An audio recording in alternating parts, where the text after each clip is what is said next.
We have an unhealthy obsession with the worst people on the planet. I spent the last 72 hours diving back into the most disturbing corners of cinema history to find the films that don't just depict evil, but actually try to explain it.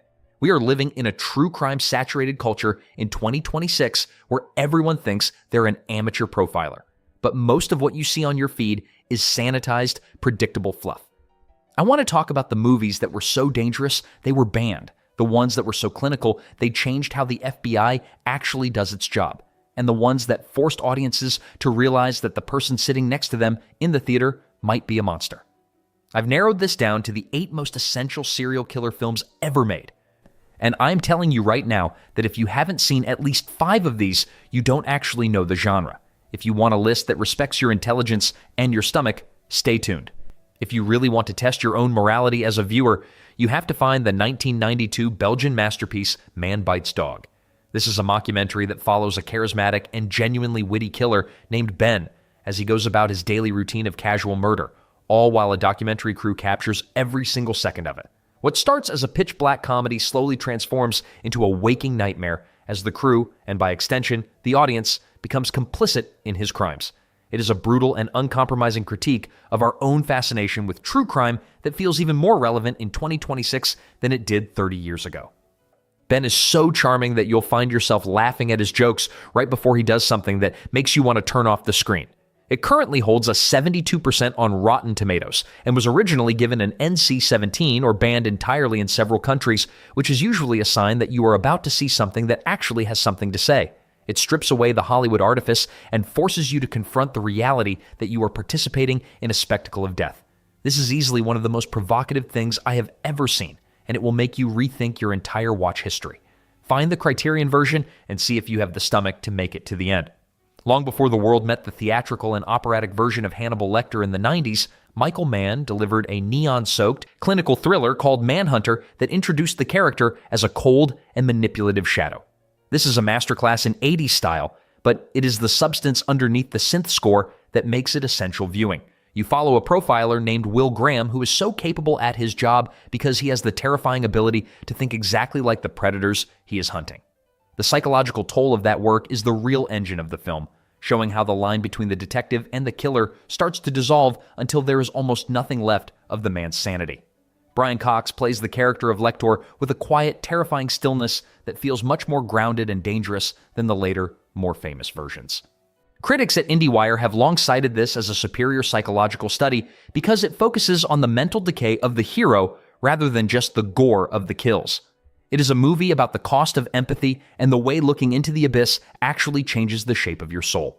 The visual language is pristine, using stark colors and clinical framing to mirror the mindset of a man who is slowly losing his grip on reality. Stop comparing it to its sequels and watch it as the standalone masterpiece it is. Alfred Hitchcock basically invented the modern vocabulary for everything we talk about in this genre, and he did it by breaking every single rule of cinema in his 1960 masterpiece, Psycho. This is the blueprint that changed the industry forever, but it is easy to forget how genuinely radical and dangerous it felt for its time. From being the first film to ever show a toilet flushing to the legendary decision to kill off the lead actress 40 minutes into the runtime, Hitchcock was obsessed with making the audience feel unsafe. The shower scene remains the gold standard for editing because it uses 90 cutaways in 3 minutes to make you feel like you've seen something far more graphic than what was actually put on screen. But the real power of the film is Anthony Perkins' performance as Norman Bates, a character who redefined the serial killer as the polite boy next door with a devastating secret. It dragged the dirty side of reality into the mainstream and currently holds a 96% on Rotten Tomatoes. It proved that the most terrifying monsters are the ones that speak to us with a smile and offer us a room for the night. Even after 60 years, the pacing and the psychological manipulation of this film are absolutely flawless. If you haven't seen this in its original form, you haven't really experienced horror. Watch it again tonight. There's absolutely nothing cool or stylized about the disturbing film called Henry, Portrait of a Serial Killer, and that is exactly why it is one of the most essential entries on this list. It was filmed on a shoestring budget and earned an X rating for years because it refused to look away from the mundane and blue-collar reality of a drifter who kills because he simply has nothing else to do. Michael Rooker gives a performance that is properly unhinged precisely because of how calm and ordinary he seems while committing unspeakable acts. This film puts the entire slasher genre to shame by stripping away the masks and the supernatural invincibility of typical movie killers and replacing them with a bleak, unflinching look at the human face of evil. When it finally hit the mainstream, it shocked critics and currently maintains a high 94% on Rotten Tomatoes, which is unheard of for a film this gritty. It is grimy and uncomfortably realistic, making you feel like a fly on the wall in a house where you really do not belong. It is a movie you watch once and likely never want to see again. Not because it is bad, but because it is too honest about how ugly and unheroic murder actually is. It remains a massive achievement in low-budget filmmaking that managed to terrify the censors and the public alike without relying on a single Hollywood trope. Go find it on Shudder and don't expect to feel clean afterward. There is a specific sequence in David Fincher's 1997 masterpiece Zodiac that happens in broad daylight on the edge of a lake, and it is arguably the most terrifying thing ever put to film. You have two people on a picnic blanket in the middle of a beautiful sunny afternoon, and the horror comes from how ordinary and quiet the violence feels when there are no shadows to hide in. Fincher famously spent years obsessing over the actual police files and crime scene photos to make sure every single detail was historically accurate, and that clinical precision is exactly what makes the movie so cold and unsettling. This isn't a story about a killer, it is a story about the absolute ruinous nature of obsession. You watch Jake Gyllenhaal and Mark Ruffalo slowly dismantle their entire personal lives and careers because they simply cannot look away from the ciphers. It is a long and meticulous procedural that refuses to give you the satisfaction of a traditional Hollywood ending because it mimics the frustrating reality of the cold case itself. Most directors would try to make the investigation look exciting, but Fincher focuses on the stacks of paper and the dead-end phone calls that eventually bury the protagonists. It is a brilliant study of how a single person can reach out from the darkness and destroy lives without ever being caught. Go watch this tonight and pay attention to how much information is hidden in the silence. Before he took over the world with Parasite, the visionary director Bong Joon-ho delivered a rural South Korean masterpiece called Memories of Murder that remains one of the most haunting entries in the genre. It is based on the first recorded serial murders in the history of the country, and it trades the high-tech laboratories of American cinema for a muddy and desperate search through the rain-soaked countryside. The film is famous for its tonal shifts, where it moves from pitch-black humor and incompetent policing to moments of pure and devastating tragedy in a single breath. The unique signature here is the ending, which features one of the most famous final shots in the history of the medium. For years, the real killer was actually still out there, and Bong Joon-ho intentionally staged that final frame so the protagonist would be looking directly into the eyes of the murderer if he happened to be sitting in the theater audience. It was a cinematic trap designed to make a monster feel the weight of his own reflection. The consensus among critics at the time was that it effectively redefined what a crime drama could be by focusing on the slow rot of a community rather than the thrill of the chase. It is a slow burn that manages to feel incredibly intimate and massive all at once. Watch it immediately and see if you can handle the weight of that final gaze.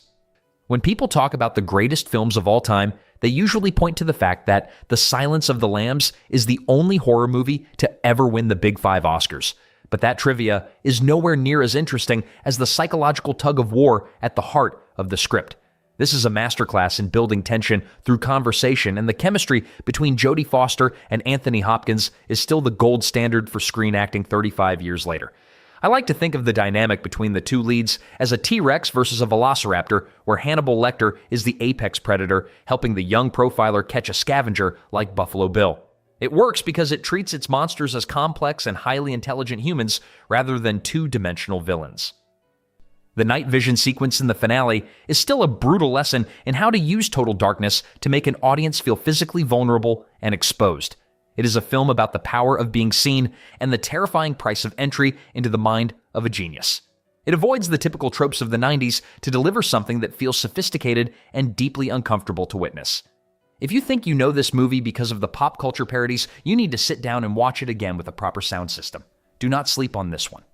Seven is a film that feels like it was developed in a laboratory specifically designed to produce pure and unadulterated filth. From the opening credits to the legendary finale, it presents a city that never stops raining and a society that has reached a point of total moral decay. David Fincher made the radical decision to treat the crime scenes as macabre art installations inspired by the 7 deadly sins, which forces the audience to engage with the killer's twisted philosophy rather than just his actions. The brilliance of the writing is that it focuses on the internal collapse of the detectives played by Brad Pitt and Morgan Freeman as they realize they are participating in a game they have already lost. The ending is widely considered the most devastating punch in cinema history because it doesn't give you a victory or a sense of justice. It gives you a tragedy that leaves you feeling hollowed out. The hook that everyone talks about is the box, but the real genius is that Fincher never actually shows you the contents. He understands that your imagination is far more terrifying than anything a special effects team could ever build in a studio. It is the ultimate serial killer movie because it refuses to blink and it refuses to apologize for being the darkest thing you will see all year. Get this on the biggest screen possible and prepare yourself for the fallout. There is a reason we keep coming back to these stories even when they make us feel like we need to lock every door in the house. The 8 films I have listed today represent the absolute peak of the genre because they don't just show you violence, they show you the human consequence of that violence. Whether it is the neon-soaked clinical world of Manhunter or the rain-drenched moral vacuum of Seven, these are the movies that define our understanding of the dark side of the psyche. I am telling you right now that if you haven't seen the original Belgian version of Man Bites Dog or the rural tension of Memories of Murder, you are only seeing half the picture. I want to know which one of these films actually left you in bits the first time you saw it and which one you are categorically refusing to ever watch again. Drop the title in the comments and let's get into it. If you want more lists that cut through the fluff and go straight for the throat, you know exactly what to do. Hit the subscribe button and I will see you in the next one.